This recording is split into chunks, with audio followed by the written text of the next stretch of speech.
शायद ही किसी ने कभी सपने में सोचा होगा कि दिल्ली से ऐसी बड़ी खबर भी आएगी जब बारिश के पानी में आई बाढ़ की वजह से कोई तड़प कर मर जाएगा। पर अफसोस, ये डरावना सपना अब सच हो चुका है। दिल्ली के राजेंद्र नगर, जहां देश के भावी आईएएस तैयार किए जाते हैं, वहां एक कोचिंग सेंटर के बेसमेंट में 3 यूपीएससी उम्मीदवारों की जान चली गई, क्योंकि वहां भारी बारिश की वजह से नाला फट गया, साथ ही वहां एकदम से पानी भर गया था।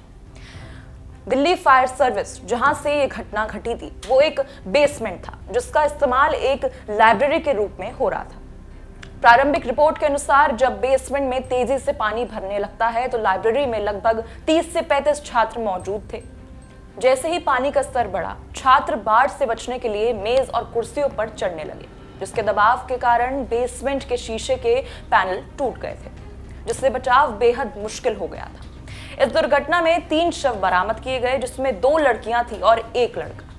इसी विषय में दिल्ली हाईकोर्ट में एक याचिका दायर की जाती है, जो कि सिर्फ 3 मासूमों के लिए न्याय नहीं मांगती, बल्कि इस याचिका के माध्यम से कोर्ट से दिल्ली नगर निगम यानी एमसीडी का ऐसा निर्देश देने की मांग की गई जिससे भविष्य में कभी भी ऐसी दुर्घटना घटित ना हो।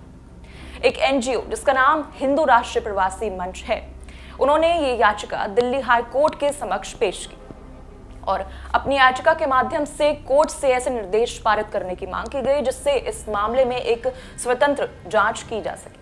साथ ही उन्होंने कोर्ट के समक्ष ये प्रश्न भी रखा कि आखिर इस दुर्घटना में जिम्मेदारी किसकी है और कितनी है। इस याचिका के माध्यम से MCD, Rao IAS study centre और दिल्ली सरकार तीनों को कटघरे में लाकर खड़ा कर दिया गया।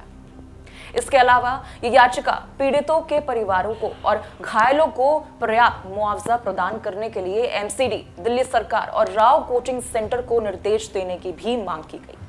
सभी एजुकेशन इंस्टीट्यूशंस और कमर्शियल एस्टैब्लिशमेंट्स के लिए एमसीडी और दिल्ली सरकार को कड़े सुरक्षा नियम बनाने की मांग की गई।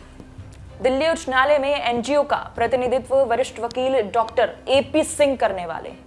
मीडिया से बात करते हुए उन्होंने कहा कि घटना की रात से प्रभावित परिवारों और नागरिकों द्वारा चल रहे विरोध प्रदर्शन के बावजूद किसी भी उच्च अधिकारी ने इस मुद्दे पर ध्यान नहीं दिया। इसलिए उन्होंने न्यायालय का रुख किया था, जिससे प्रभावित परिवारों को जल्द न्याय मिल सके और साथ ही में भविष्य में ऐसी दुर्घटना कभी भी घटित ना हो।